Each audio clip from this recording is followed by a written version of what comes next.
5 of the new Type 31 frigates are currently being developed for the Navy. The vessels will cost £250 million each, and they are all expected to be based in Portsmouth. Defense giant Babcock secured the deal to build the new warships late last year, following a bidding process that was delayed. A team of 15 industry experts have carried out a comprehensive review of the ship's design.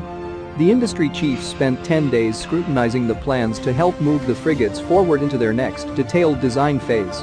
This review is the culmination of a large number of small specific assessments that address the maturity of the individual systems that make up the ship, with experts reviewing designs. Defense giant Babcock said that the independent board were impressed with the rate of progress made since contract award in November 2019 and the level of technical maturity of the design.